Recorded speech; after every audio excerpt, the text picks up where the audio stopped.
Hello, friends, brothers and sisters. I am Carmen Henneman, and today I want to share with you the second part of our video we started on last week about the name of God. So, but because this is just the second part, I will not repeat everything I say already through the first video or the first part, just because the time to not be so long. But I will make a kind of a quick review in each of the most important part of the first part or the first video, just to help you to follow the sequence naturally through the second one, okay? So then we started our first part of this video making some emphasis through some very important references and through some simple questions. Like, for example, have you ever thought about what is the most powerful name that exists in the whole universe? The name which is above all names is the one by which we can all be saved. The one name that makes even the hell shake or tremble and demons run away from our presence. So from this point, we saw together, we talked about the powerful name of God, which I pronounce as Yahweh. So this is the most excellent name. We don't have doubt, no doubt about this. The most powerful, the highest, the name above all name. This is Yahweh, the powerful name of Yahweh God. So from the beginning, I also explained to you that it is a very special way to mention the name of God. In fact, we can hear it through different variants. I adopted to call or to mention his name like Yahweh, because in my opinion, Yahweh is the pronunciation which comes close or is closest to the original. This is the reason why I decided I adopted for this pronunciation, this variant.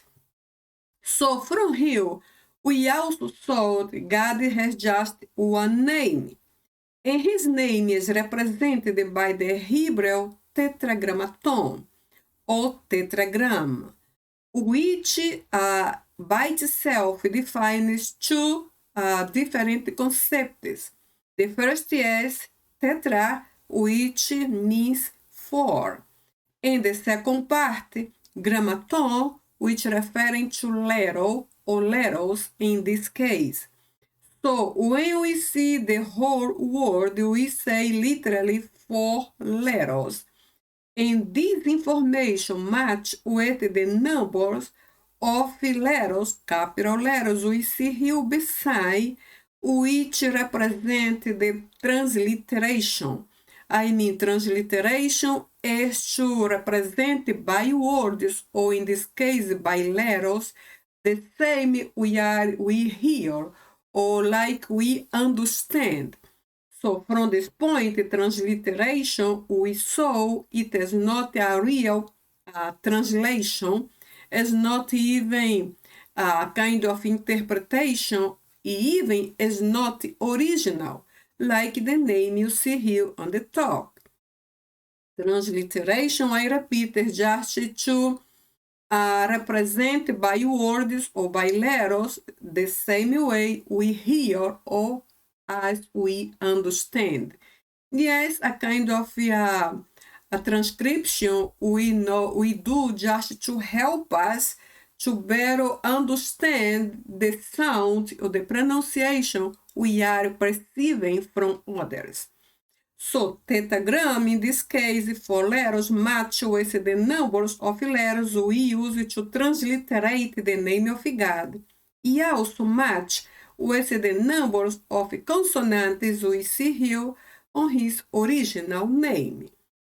Because reading from the right to the left, which is the correct way to read Hebrew, we read Yod, He, Vav, and He. These four important consonants are the important ones to show us or to represent the most powerful name of the whole universe, which is Yahweh, the name of God. So also we saw Yahweh is translated in English as a Lord. A Lord is a very important title. We say title because God has just one name, as we are seeing here, right? In the first video, the video part 1, I explained with details why we believe God has just one name. If he just has one name, every other names we see relating to him we will call titles from now. So in this case, the Lord is another title because other people use the same word Lord before their names or before their professions. We'll see a little later. And also, Yahweh or Lord is the most used name in the Old Testament. It is true because Yahweh comes from Hebrew of the Old Testament. Also, we talked about a very important question. The question is why the name of God was written with only four consonants. Why? There is any special reason? I believe yes. For example, one of it is not to make easy to pronounce his name. That will not be easy to be pronounced. Why? If you think maybe it has to be the opposite. But in this case, is not possible, is not necessary, is not correct, is not allowed. I can say to mention the name of God however we want to say. Using the way you want, no matter how you pronounce, is not allowed, even by God. How can we prove this? When you come to this commandment in Deuteronomy 5 in Exodus 20, we read this. God says this about his name. You shall not take the name of the Lord your God in vain, for the Lord will not take as an innocent who takes his name in vain. So this here is a clear prohibition. God is saying, don't do this. So in this commandment, we see at least three different important observations. First, this is a commandment, right? God says, don't do this. Second, we see a kind of advice. God is showing, don't do this because it is not the best way to pronounce my holy name. And the third, we see also the consequence. God says, I will not take as an innocent, will not be innocent, the one who says my name in any way, however you or they want to say. Will not be innocent if you pronounce my whole name in vain. So for all this reason, was necessary to not make easy to pronounce the name of God. It in part, right now I understand, helps us to not commit any kind of offense against God, because in fact, if we disobey this commandment, we are offending him, right? Because not because the way as we pronounce, but how we are, which kind of intention, how we pronounce the holy name of God. So to not fall in this kind of offense against him is better not to do. Now, we will say something else before to go to the second reason is, at the beginning, the Hebrew Bible was initially written with the Phoenician alphabet. In this Phoenician alphabet, was common to use just consonants and not vowels. And if it is common even in this present time. And do you know, in Israel, for example, the people can understand long texts even without vowels, just consonants. For this is not strange to find the name of God written just with consonants. So, but this point here is why just for consonants, the first reason to not take his name in vain, and then if it is not easy to be pronounced, better for us because you're not fall in this kind of offense. The second reason is to differentiate from the name of Baal, known as a Canaanite god. So, Baal, we don't believe in him, we don't follow him, so it's not our God. So, but according to the grammar, it was necessary to make a kind of difference in the grammar between the name of God and the name of another God who we don't believe. So these two reasons started to help me to understand why the name of God has just four consonants. I explain a little more about this in the video part 1. Also, we saw the Greek, the original language of the New Testament. Greek talks about the name of God. But because the Greek is another language, the translation is literally ho theos. Ho, the first little article we see here in front, and theos, which is the noun, and which is translated as God. But I just will mention, I will not explain all the details about this part because it has a lot of details. I just wanted to repeat one or two aspects of this part.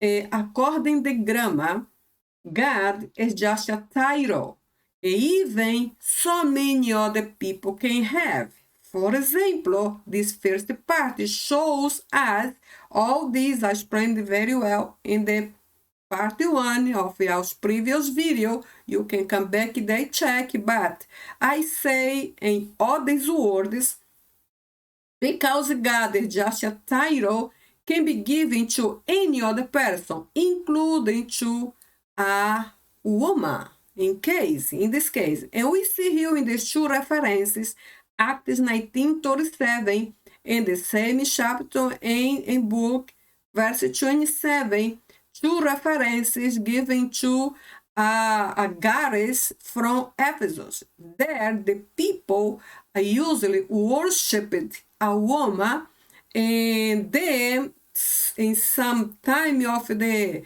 ministry of Paul and his helpers who also preached the evangel, the gospel, some people from Ephesus stood against them, against the evangelists, say, you are offending aos Gares here.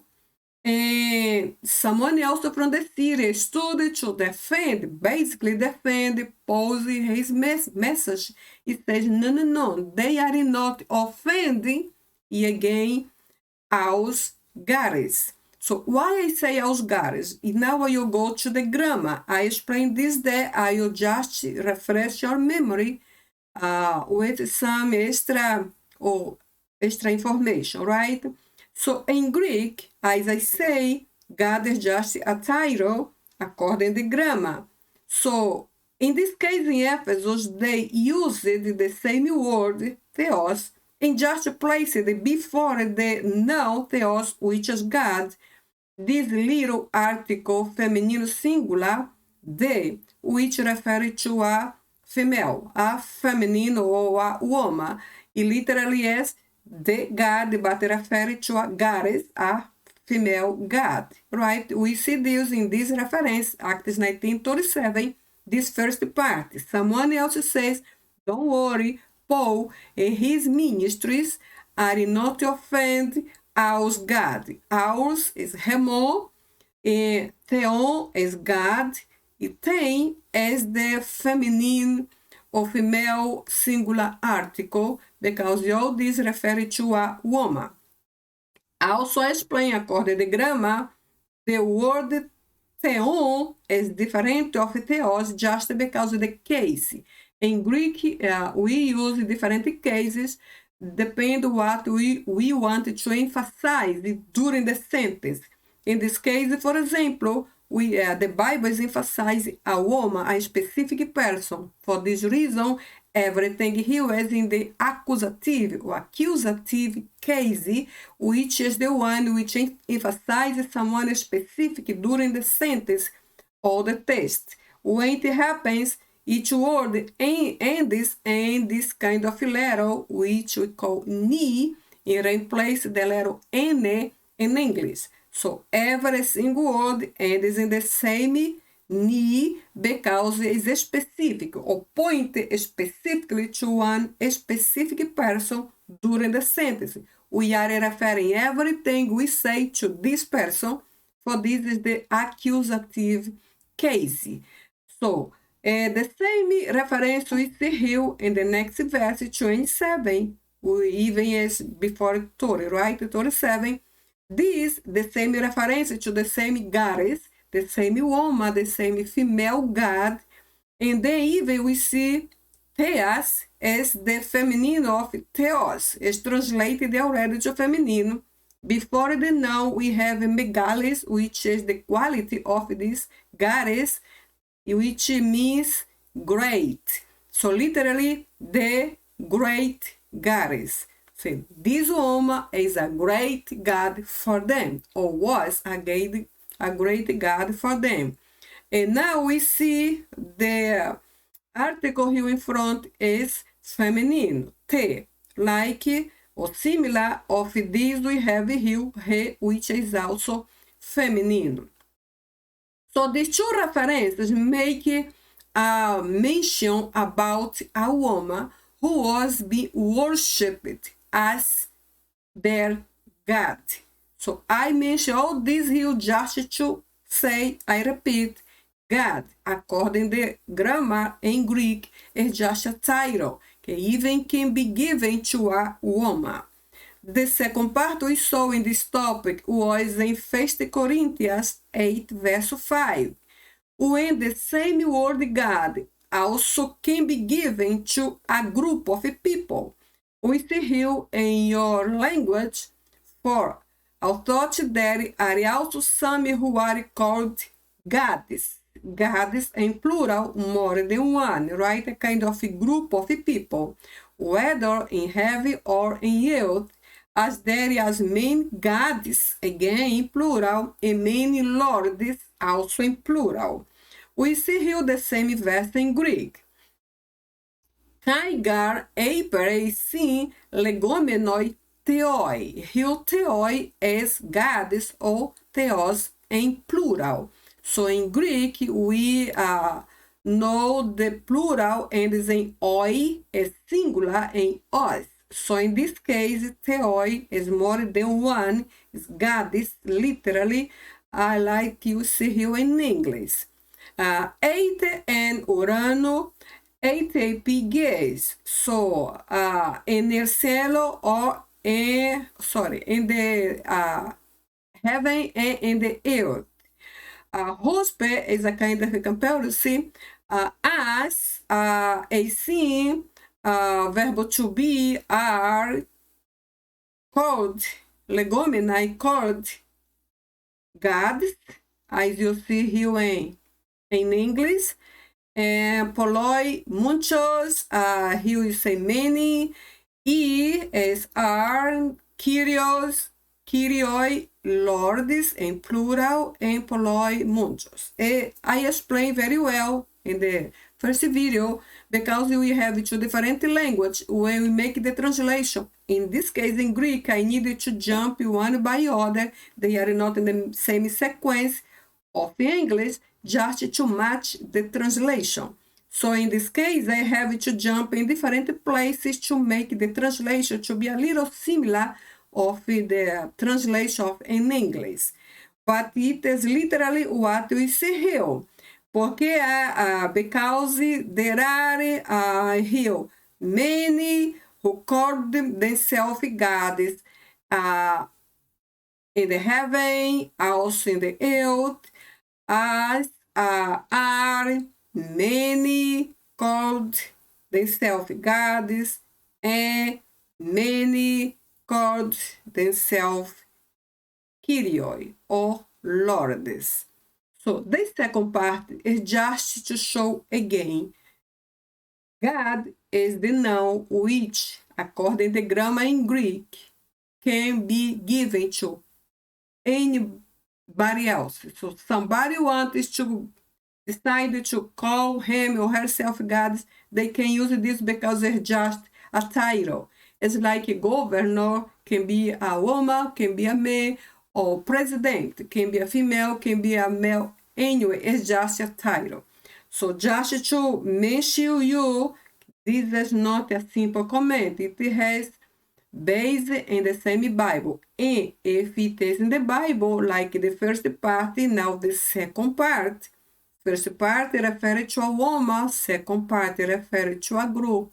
It is because it's true, right? It happened. Now, it does not mean God approved this. It is completely wrong. We don't believe a woman can be a God. We don't believe this. We don't believe that a group can be a God. We don't accept this also. So now the question is, which is the difference between to use theos, is God, to everybody else or somebody else, and us true God? So the difference is exactly in this little article, masculine singular. So it sounds so little, but it's so powerful. It is exactly real.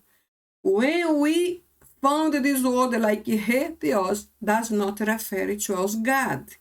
If you see something in plural, it's not referring to us God. Because to us God, we always see this little article, masculine singular, referring to him. Literally, the God, but him, point exactly to him.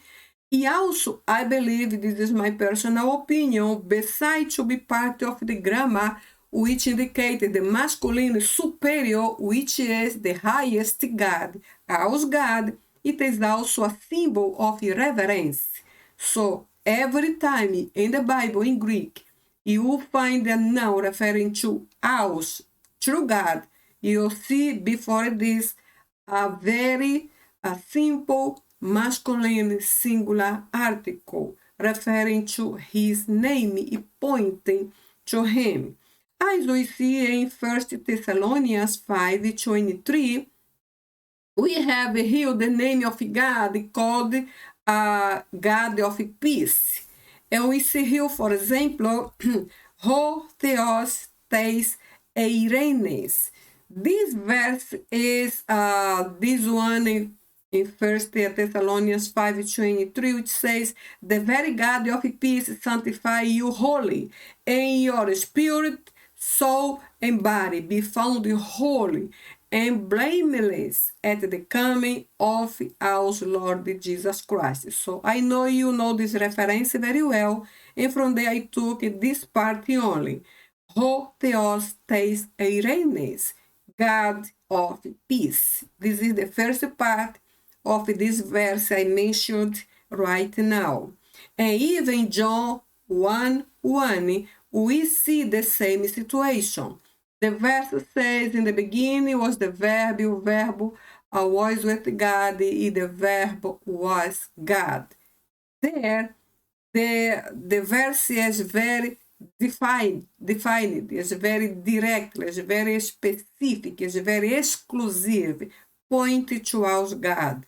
While some people think it is undefined, as I mentioned here, it is not. It's not talking, hey, God, however God is. No. It is specifically to the God. Point directly and specifically to the Most High, which is our God. This is just extra information. You can see this again in the first part of this topic, the name of God. Now here I am bringing some verses you saw already in the first part, which proves that God has just one name. For example, in John 17, Jesus was praying, right? E I took some parts to match with our topic. Verse 6, Jesus say, I have manifested your name to me, to man. Verse 11, keep them in your name. Verse 12, I have kept them in your name. Verse 26, and I have made your name known to them. Now we go to Act 2:21. And everyone who calls on the name of the Lord, their name of the Lord will be saved. 15, verse 14. Simon related how God first visited the Gentiles to take a people out of them for his name. I mean, all you saw here is all in singular. So, to continue the second part of our comment and the first video, part 1, I took Isaiah 42:8 to be our key verse or key reference for this whole discussion. And I know Isaiah is in the Old Testament and originally written in Hebrew, but you know all the Old Testament was translated to Greek through Septuagint, right? Septuagint is the ancient Greek translation of the Old Testament. It is a very important version. I am using this now to take this Isaiah 42:8 from the Hebrew, translated to English. So in this verse, we read here in English, I am the Lord. I am the Lord. This is my name. My name. This is my name. All in singular, just one name. And to another, I will not give my glory nor my praise to the sculptures. So we come to Greek from the Septuagint. I will not read the Old text, not comment too much because the time I explained already, but I will take just this first part to be short, my comment. In Greek we read like this. Ego Kyrios hotheos to tomu estinto onoma. Literally is ego, as you know, read about the pronoun, emphatical pronoun, right? I say in another video, in Greek we have this personal pronoun which brings a complete emphasis to the person who is speaking in that moment. And he is God. And God says, ego, myself, and no others. Just to be sure, myself and not someone else. I'm very sure myself, I am saying this. Myself and no other am Kyrios, or Lord, as you see here in English. A God, or your God in other version. Tuto mu extinto onoma. Tuto is a demonstrative pronoun, this. Mu is mine. Estin is the verb to be, which is.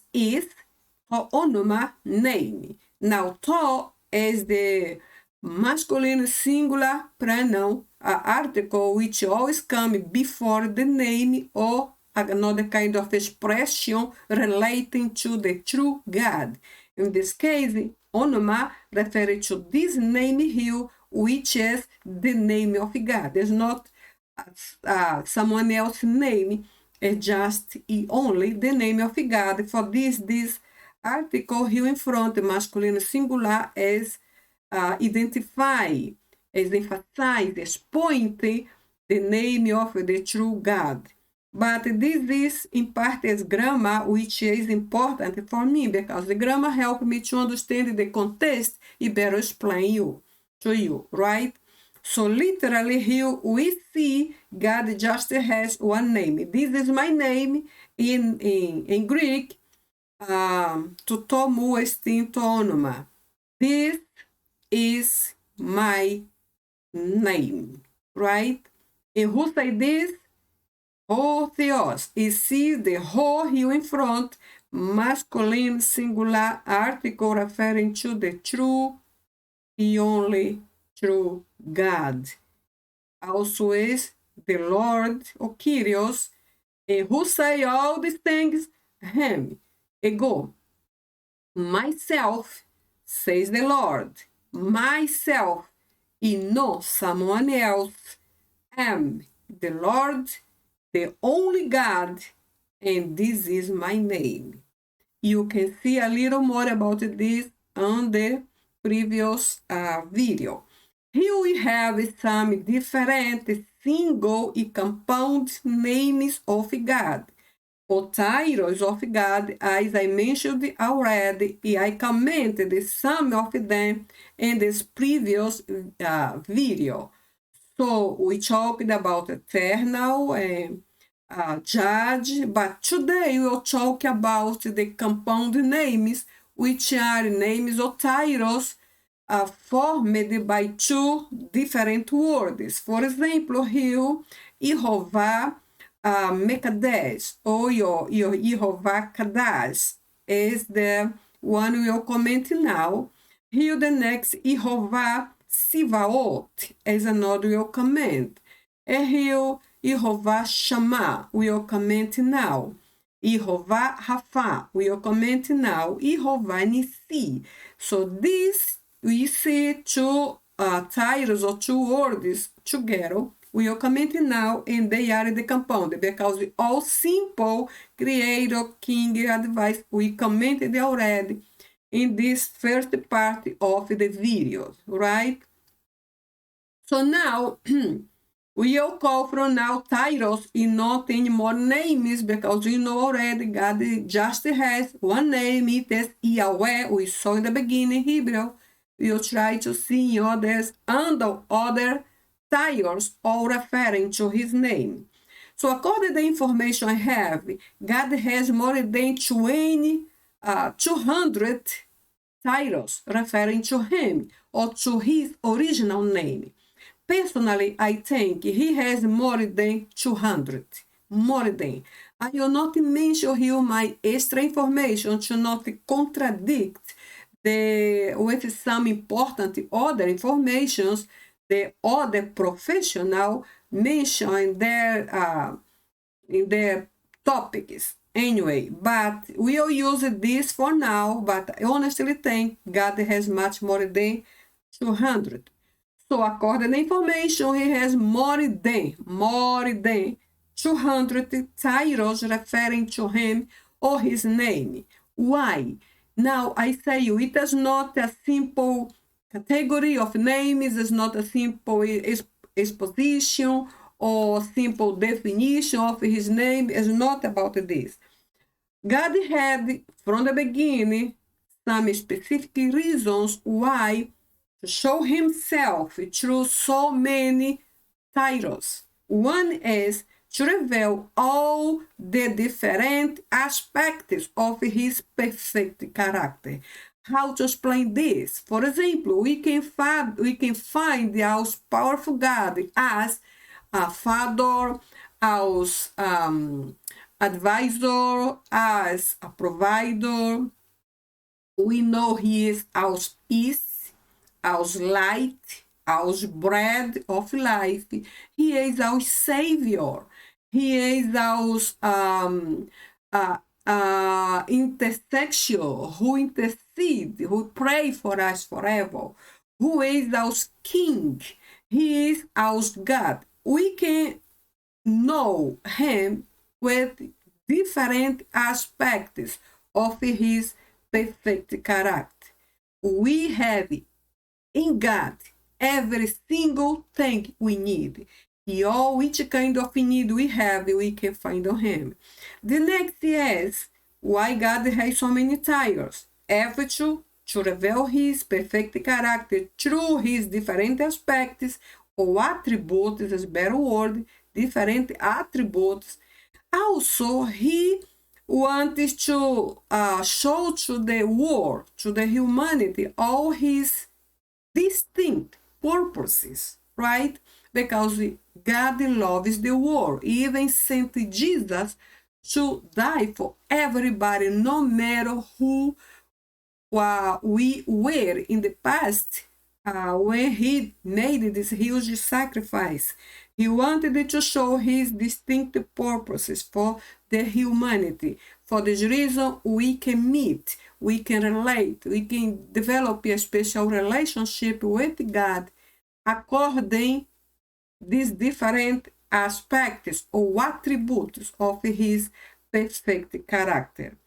So we saw also we have the opportunity to study his name under two categories.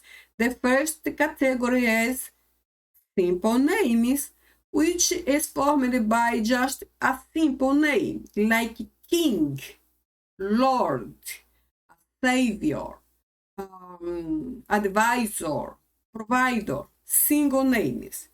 And also we have the second category, which is formed by compound names, made for at least two different names, like these names we saw right now: Jehovah Shalom, Jehovah Shammah, Jehovah Yireh. So we saw this now because they are compounds, they are too much to be just in the first part of y'all's video. Starting now the second category. Remember, we studied already the first category in the first video, which is part 1. Now we start part 2, or second category of his name. So the first here, we read literally El Shaddai.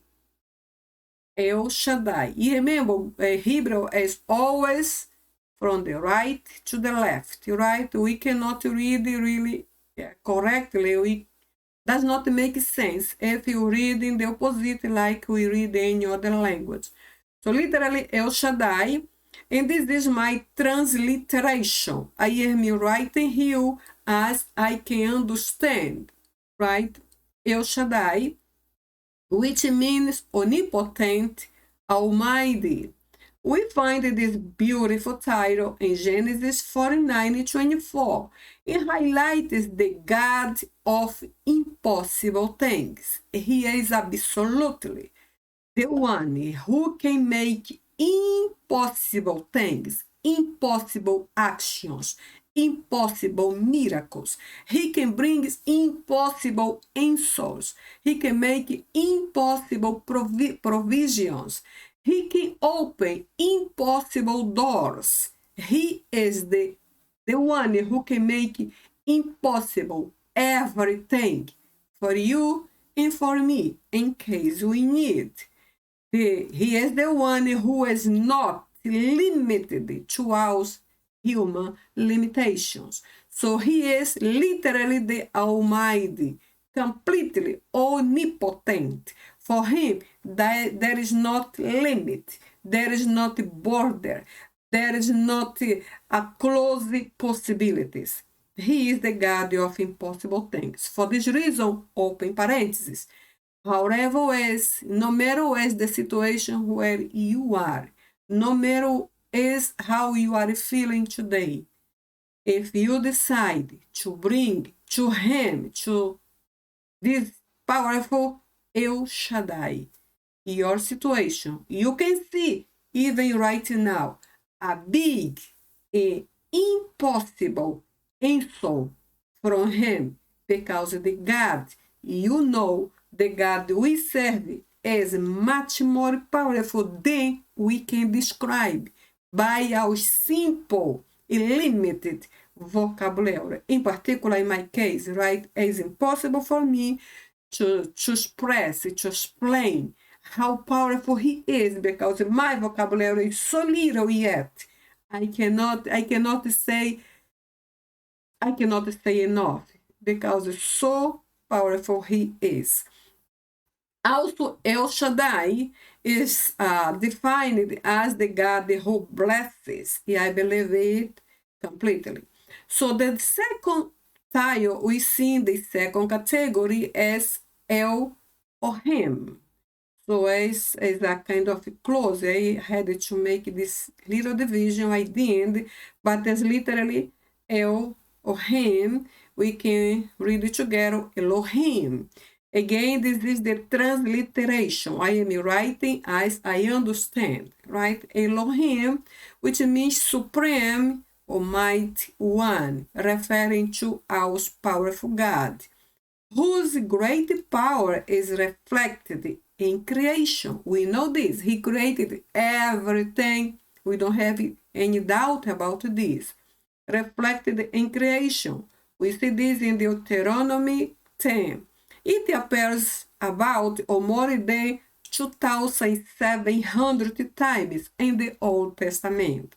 I mean, the name Elohim appears more than 2,700 just in the Old Testament. Elohim is absolutely the mighty one or the highest of all gods in the whole, completely whole universe. It is so powerful, it's so big privilege we have to know him, right? So the next here is El Roi. El Roi. Here is my transliteration. Again, I'm writing as I can understand. The God who sees me. The God who sees us. So we find this title, El Roi, in Genesis 16. And this text talks about the woman who was servant of Sarai and Abraham in the Old Testament. This woman had illegal child with Abraham, right? And then some moment of their history, Sarai and Abraham sent her away. She was literally abandoned with her child. When she was alone in a place like a desert, ready to die because she was completely alone in her maximum despair and around all her impossibility, she prayed to the Lord and said, "You are the God who sees me. You are the God who sees me." And do you know this prayer was answered because God came in her favor. But I want to think about this for 1 second, say you something. No matter is how we feel today, as I said before, no matter is the place where we are, no matter is how our past was, no matter is the dimension of our faith or the quality of our experience or how much maturity we have, no matter is how holy we are or not holy we are, no matter anything, God always sees us how we are. And if today we are not okay, we have a huge opportunity to run to this powerful El Roi, believing he can see you, he can see me as we are right now, and he can come in our favor, our help, as he did with this woman who prayed and said this, God is the one who can see me. Because this powerful and great El Roi is a specialist in impossible cases. He is the very one specialist in impossible things, impossible situations. We can believe in him with all our heart. He will not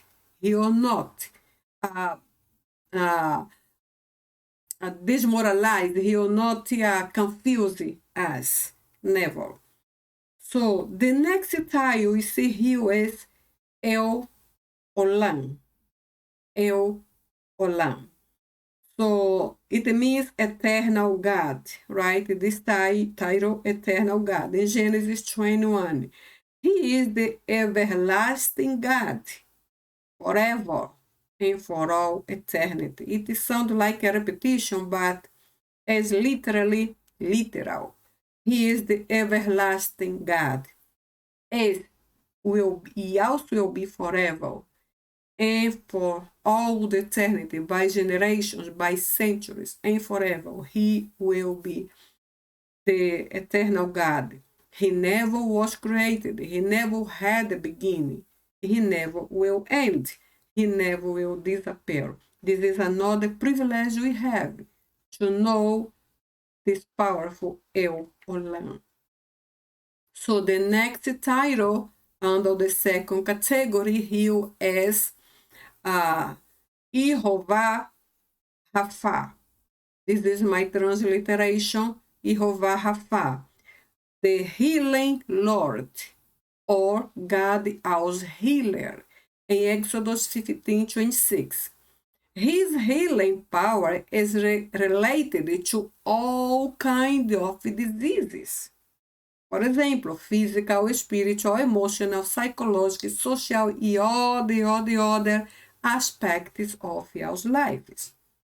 Sometimes we think God just can heal our physical body from pain, from inflammations, from allergies, just our physical body, physical life, but he is also able to heal our spiritual life. For example, our relationship with him, our faith in him, our dependency on him, our closest or intimacy with him in our relationship between God and children, as we need to develop, right? He can heal us this area. If we feel today a kind of a distant of him, this is the day maybe to fix this situation. He can make us come close again and heal our relationship with him. He also can heal our emotional life, our joy, our rest, our good feeling about ourselves, even the way as we think about ourselves. He can heal our emotional life, because even our emotional life we can reflect to others if we are not okay inside of us. He also can heal also as a psychological side of our lives. Example, he can heal us from traumas, from our past, from our complexes, for example, complexes of inferiority, even complexes of superiority. He can heal the impression we kept in our memories about our past, our bad relationships, our guiltiness. God can heal, he can fix this situation. And all these things will reflect in our social life, because if you are okay, physical, spiritual, emotional, and psychological side of our lives, will reflect all this in our social life, our relationship with people, with family, friends, churches, ministries, and even people from our job or work. The people will see something new is happening inside of us. Our healing is not limited. E our healer, which is our God, is not also limited to one specific point like the physical side only. He is able to heal all our different aspects of our lives. The secret is just to believe on him. There is not limit for him, no disease. There is no disease he cannot heal, right? So the next heal is Jehovah Nissi, This is the next title of God, Jehová Nissi. We have here the transliteration, which is the Lord is my banner, in Exodus 17. It is, so his banner is raised in our favor because it brings the idea of victory. I believe the banner, when God lifted his banner of victory in our favor, he is declaring his victories to us or in our favor. It is something very important. And this reference even talks about Moses. It was exactly like this. As with Moses, who won the battle, the fight, the war against his enemies, the Amalekites. Amalekites in Rephidim, we all have, in similar way, we all have an enemy to defeat, right? Sometimes our enemies can be just the flesh. Our flesh is our horrible, permanent, constant enemy we have to fight against. But sometimes it's the war and all its temptations against our lives. Sometimes our struggle is just in the spiritual atmosphere, in spiritual side, or spiritual aspect of our lives. But in one or other, God is always willing to lift his banner of victory in our favors.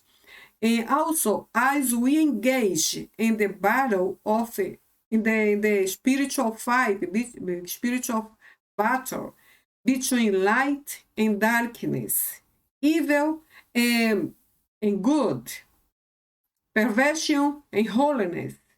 When we engage in this kind of opposite sides, we always engage in a huge and true battles. And in all day, we need God's help. He is the only who can lift his banner of victory in our behalf, right? We just have to put all situation in his presence and rest on him. The next title here is Jehová Mekadesh, as we see here, or Jehová Kadash. Between one and other, I prefer Jehová Kadash, the Lord who sanctifies. The Lord who sanctifies. Yes, he can sanctify us. In Leviticus 20, we were redeemed, set apart, is sanctified by ours, Jehová Kadash. And do you know the holiness is not something which is happening like this in 1 second. No, the holiness is a kind of a process, working a kind of slowly, because it's day by day until Jesus come back, right? Each day we need to sanctify ourselves. But even slowly, as I think it is also progressive. Each day, each year, and until Jesus come back, right? And then I also believe the holiness is a kind of God's style of life. This is his style of life. For this reason, he calls us. In 1 Peter, he say, be holy as I am holy. This is a kind of call.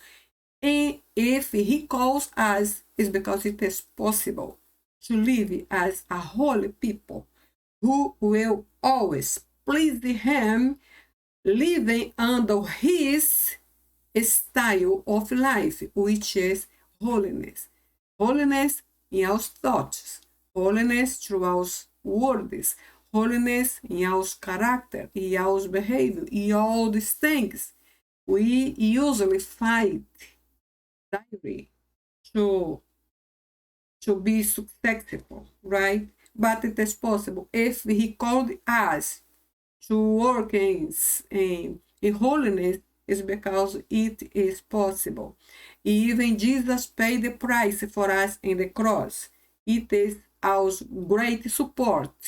Jesus paid the price, and now I can attend God's call to be in holiness. The next hill is Jehovah Shalom. The Lord is peace, or the Lord is my peace, in Judges 6. Name of the altar that Gideon built in Ophrah, remembering God's message that peace will be upon him or upon his life. This is important. This man built an altar and declared there, God is my peace. So I take this part here just to think something with you like this. And which kind of mountain, right? A spiritual mountain. Or which kind of valley, or which kind of situation today we need to declare God's peace. And which kind of circumstance of our lives we need to declare the peace of God. Because this man here in Judges 6:24, he built an altar and it was a kind of declaration. God is my peace. The peace of God he believed, will be with me forever until the death. So, which kind, I take this just to apply to my life, which kind of area of my life, aspect of my life, situation of my life, mountain of my life, problem of my life, difficult struggle of my life, I need to declare peace. And how about you? Which kind of mountain, valley, problem, need, difficult, frustration, depression, you need to declare the peace of the Lord. Because this word is so powerful. Once we declare with our mouth, we can see the impactant result. Because the name who is above our simple declaration is Jehovah Shalom. His name is peace. If his name is peace, it's because he is the peace. We can take it today to our lives. And also we can see the huge difference through this peace of the Lord. So I feel like it is a challenge for me. And I need to say, yes, God, I want, and I will to declare your peace to me, to my life today. So the next title we see here is Jehovah Sidkenu. Jehovah Sidkenu. This is my translation. Jehovah Sidkenu. Jehovah aus righteousness. Nobody else is like him. He is the right one to be our God. In Jeremiah 33:16, this title points God off as a great judge, without whom there will not be justice in the world. So nobody is like him, absolutely, right? Nobody can understand our situations, our lives, our crises, like only he can. So in this case, he is absolutely our God, who is our great judge, right? So, and this point here, we always need to do is what? Bring our most difficult situation and put exactly in this great judge's hands. He leave it there because he can work for us very much and very well. He can do the best we cannot, even no judge in this world. not the best judge, not the most faithful, even the most powerful. No one can be above this great judge. For this reason, we today have the challenge to bring us very hard situations, the impossible ones, and put in his hands. This judge will work for us much better than we can imagine, right? So we just have to believe in him and not lose the opportunity to give him our situations. It is all we need to do. Also, under the second category, we have here Jehovah Shammah.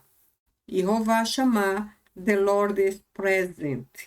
In Ezekiel 48:35, it was an important name of a city revealed to Ezekiel, indicating that God would always be in his holy temple. This is a very important definition because the Lord is present. Yes, he is present all the time, no matter the season, no matter the atmosphere, no matter how many enemies we have, no matter the distance, the difficulty, the problem, the doubt, no matter anything, he is always very present. Also, the Bible says God is in our side. He helps us lifting our right hand, right? He is also in front of us, open the ways. He also destroys our enemies. Also, he is around, protecting us, caring for us. And also, he is inside of us, making us his temples. So God is very present, and he is present because he wants us to be personal. He wants us to be our friend, even our best friend. He wants us to be the one who will listen or hear about us, about our problems first, before than any other person. He is personal, and he wants us to continue to be our very personal God.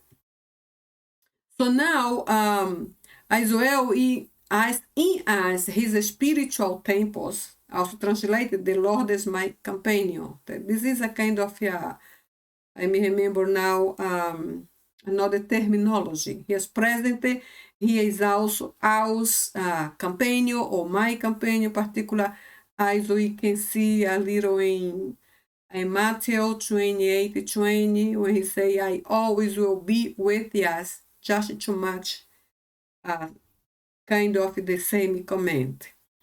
So the next title is El Elyon, exalted or the highest, in Genesis 14, and all these references here, right? And his title, El Elyon, exalts him, his magnificence in highest authority. He is absolutely magnificent and the highest one. So El Elyon is a very special title that indicates that God is above all, every other God or every other thing. And he was created, he is above everything he created, and it shows by itself his supremacy over all other gods or other false gods, in other words, which is why he declares about himself. He is King of Kings and Lord of Lords. Even we know here in this point in El Elyon exalted, we remember in Isaiah 14, I think, even Lucifer wanted to imitate the El Elyon, right? And he said even about himself, I will be highest, I will be high like the highest one. And thank you, God, it didn't work. The Lucifer is all defeated. He never will do something against us God, because it is not absolutely possible. It's not possible. So it was just horrible idea. Why? Because the power of the magnificence of Yahweh God is so indescribable. We cannot describe, we cannot explain. So no one can be above him, even this someone God created one day cannot be above us God. He is the highest. He will be forever. The next title here is Jehovah Irehei. Jehovah Irehei. This is my transliteration, right? Jehovah Irehei. The Lord will provide, or my provider. In Genesis 22, brings the idea of Jehovah Irehei, brings the idea of the Lord who cares for each one of your needs. Now, the word Irehei represents a combined name that is originated in Jehovah. So, in fact, it's not necessary to mention in this case Jehovah because the second part, Irehei, is already combined with Jehovah. Is maybe I put here just to follow the sequence like I was doing with the other compound names. I put it here, but I can mention just Irehei, and the meaning will be the same. It will be the Lord provider, or also, or even just my provider, right? So even if I don't mention Jehovah, even if I don't write, don't show the word, the pronunciation can include, no problem. So the next here is Jehovah Sivaot. Jehovah Sivaot, Lord of hosts, Lord Almighty, in Psalms 46. This title refers to the armies of angels who are at the service of God for the protection of his people, so God's people. So in this case, we understand the Lord of hosts is Lord of hosts in the earth, in the heaven, and also in the hell. I can say like this. It does not indicate that God has angels in the hell. No, I'm not saying this, but rather that he does have power over the hosts of the evil, which are already decided will go to the hell. He emphasizes the fact that God fights for his people as well as highlighting God's omnipotence and maximum authority over the entire spiritual world. This is the idea. When I say he is Lord of ghosts in the earth, in the heaven, in the hell, I repeat, I'm not saying he has angels in the hell, but it just means he is Lord above all the spiritual world, above all evil, and all these things we know already, right? He is absolutely powerful, and nobody, never, will even compare with Yahweh's powerful Jehovah Sivaot, who is above all kind of army or hosts in the entire universe. So we saw also, from here we saw already the last time, because the new part was just the second category with compound names. From here, we saw already, I will not comment too much. We saw the New Testament, which is Kyrios, from Yahweh, from the beginning, from the Hebrew, and Greek is translated as Kyrios, in English, Lord. We saw already, because my key text was Isaiah 42, we saw in the beginning. So came from the Septuagint, which is an ancient Greek translation of the New Testament. We found this Kyrios, Lord, which is from Yahweh, also in the Septuagint, because it's all originated in the Old Testament. So the word Kyrios or Lord is repeated more than 700 times just in the New Testament. We saw all this before. So in the word Lord or Kyrios in Greek express or shows someone with maximum power, absolute dominion, and royal authority. And this is as God. No one can be similar. And it denotes, this title denotes nobility, and it is associated only with one worthy of a great honor. No one in the entire universe has this kind of attributes, qualities, or abilities, or powers as only our powerful God has. So also, we talked about Acts 2:21, and it shall come to pass that everyone who calls on the name of the Lord shall be saved. So, just because all this concept I show here, someone who is worthy of great honor is the one who can save just for call for his name.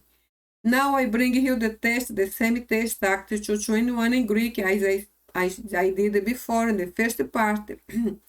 Kai estai pas hos an epikalesetai to onoma Kyrio sodzesetai.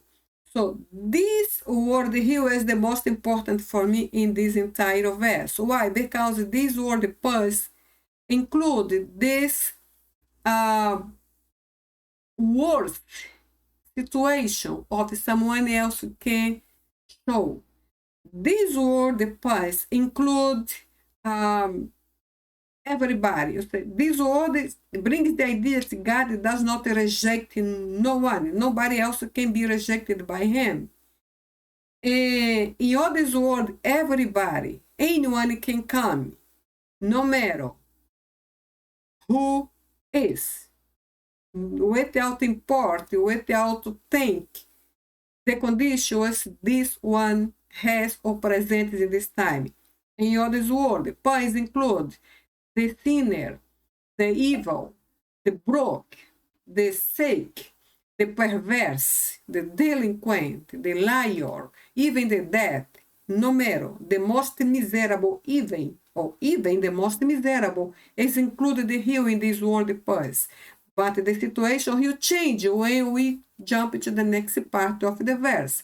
Even the most miserable can be saved. So sesetai is saved. The salvation of God is not just help a little in some situation. No, the salvation of him is complete. It's integral, as we saw before in a video called soteria, que is salvation. So we saw that the salvation of God is like a huge umbrella which cover under each single aspect of your life. It includes our faults, our defects, our mistakes, everything can be under his powerful umbrella. This is his sozo, which originates sodzesetai.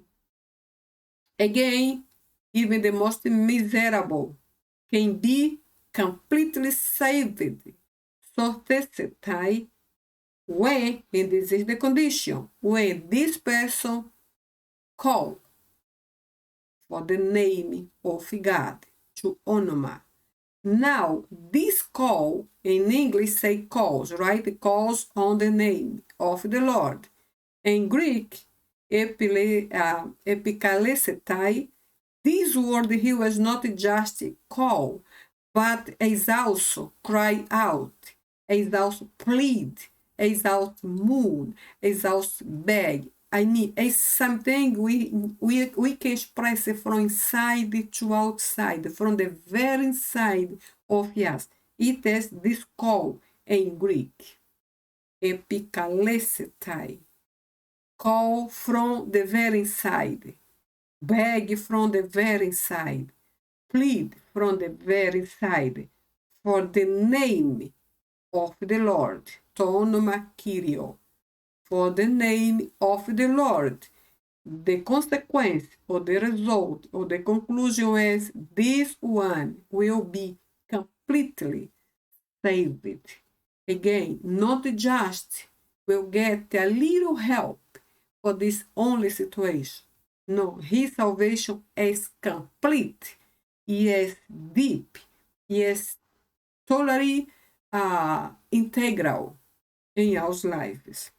This is a huge privilege we have. For this, we don't have a reason to be like we are yet, right? So in the New Testament also we saw the name or the title Emmanuel.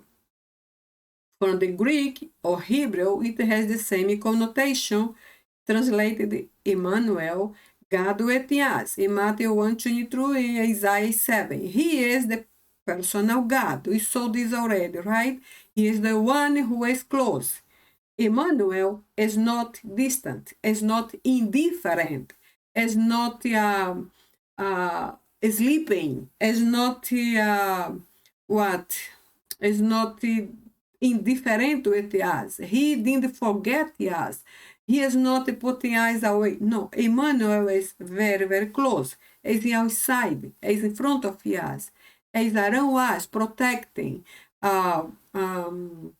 directing, advising. He also is inside of us. He is the one who wants to become our best friend. We also saw Abba or Abba, how we can read originally. We saw this name or this title, Abba, has a very close relationship with Aramaic and also with Hebrew. With Aramaic connotation, the emphasis is father or daddy. In Hebrew, it is written like we use here, the two letters is Av or Ab. The translation can be AB or AV, just the transliteration, which is not original, it is not a translation. It's just to write as I understand. Av or Ab, which emphasizes father. But in Aramaic, the word Abba, because Abba emphasizes the father. So here we will see something, right? In Hebrew, the word Av or Ab emphasizes father.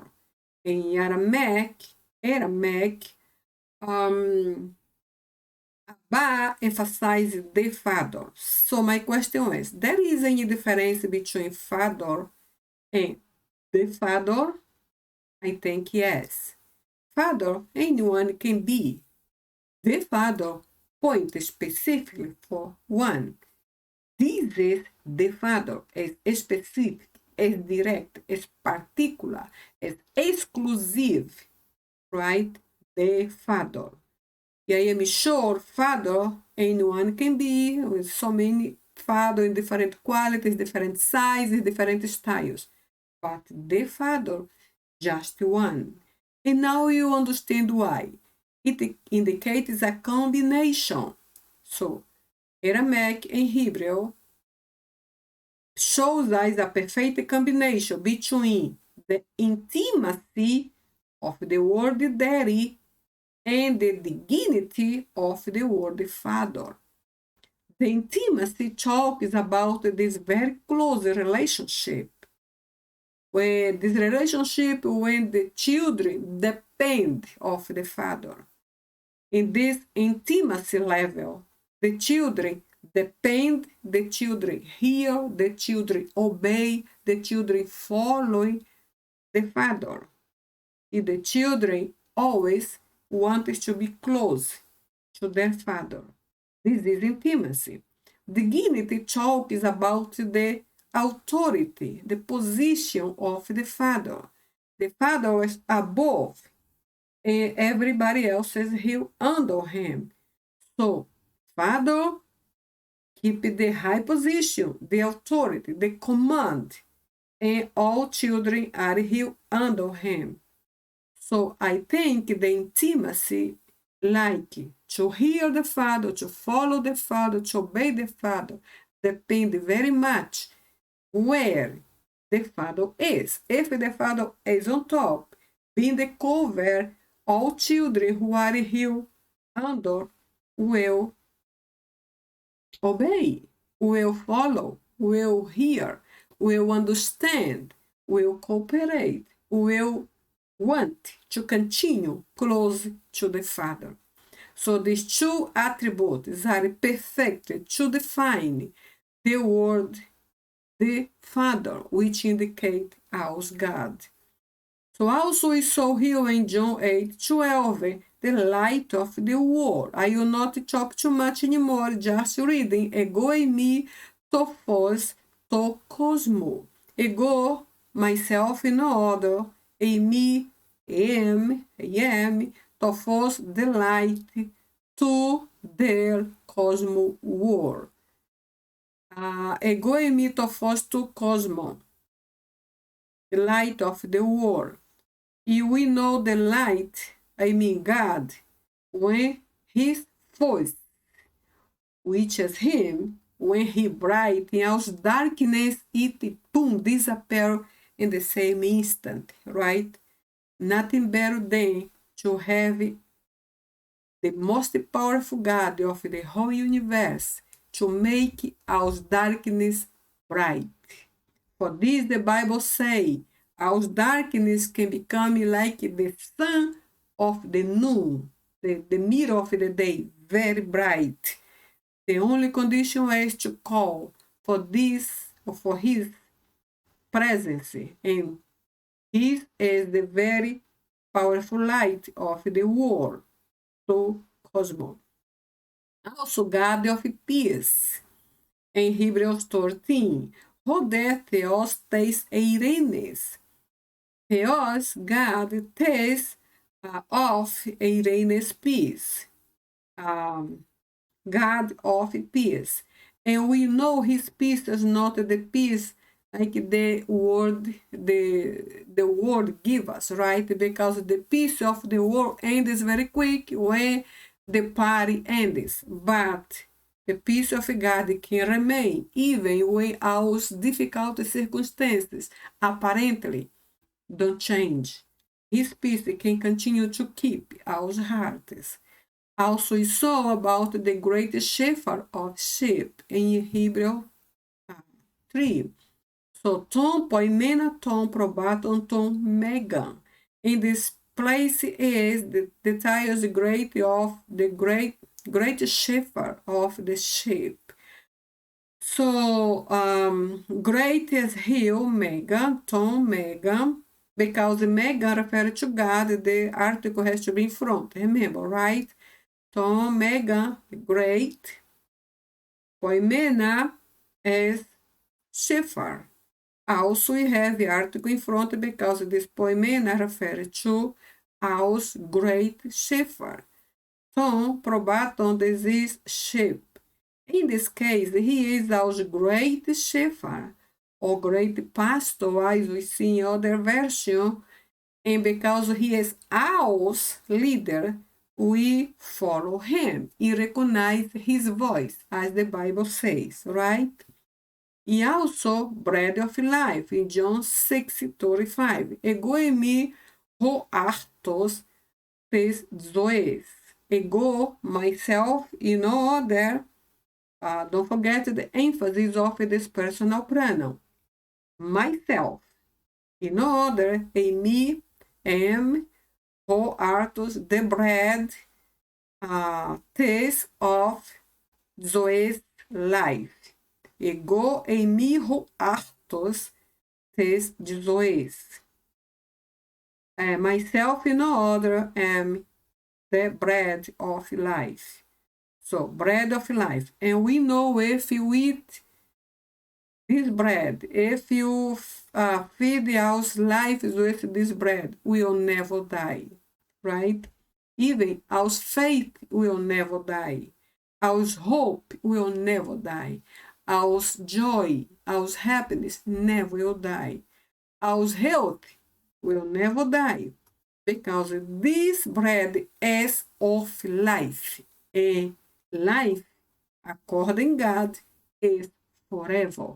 Does not have limit, because God does not live according to our limitations, right? He is much more than we can imagine even. So, after knowing all this efficacy of his name, with all his power, authority, magnificence, holiness, perfection, eternity, all these things, we studied about his name. My question is, in who really do we trust? In who I am trusting?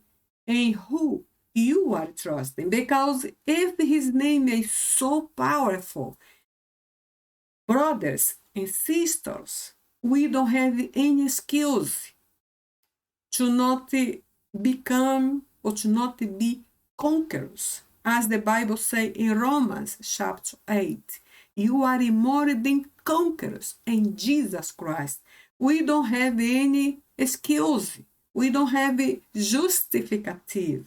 We don't have any kind of explanation, because we can find every single thing, every single answer, every single provision, every single protection, every single answer, every single solution in this powerful name of God. So if you understand at least 50% of all his authority, in power, in holiness, in perfection, all these things, but he is, in who we are trusting now. We can understand, we can find the answer, we can get an answer for ourselves if we check our result, how we are now, which is our situation now, how many answers we have from all this time we are praying and waiting. So if we are believing, trusting, waiting for someone else, maybe we don't have the results we need for our health, our finances, our family, our social life, our ministry, etc., etc. But if you put all our plans, projects, visions, desires, conditions, situations, needs in his hands, in his name, I am very sure you and me will have the huge privilege to see not just bigger answers, the powerful answers, but also the complete answers we need from him. So, my final question, in who really we are trusting? And Psalms 27 gives us a very powerful advice. Some trust in cars, others in horses, but we will trust in the name of the Lord, our God. We can change these word cars and horses for other things. For example, some trust in houses, some trust in money, some trust in profession, some trust in their fame, in their abilities, in their capacities. Some trust in their experience. We can trust in so many other things, right? And the good part comes after. But this is a good decision. We will, it's better to believe, to trust, to wait in the name, in the very powerful name of the Lord, who is our God and will be forever.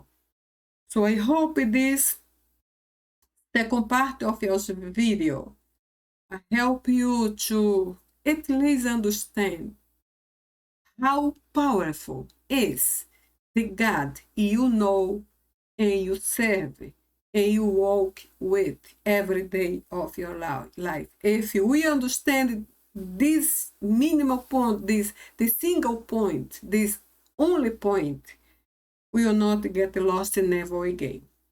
So if you think this discussion, this devotion blessed you, I would like to invite you to subscribe to our channel and also share with someone else this video. The second part, also the first part, someone from your family, your friend, your neighbor, someone from your church. Bless them with this good message. We have a huge support, and this is the powerful name of your God. For me, it was a very special time to share with you again, and I am learning very much while I am starting to share with you.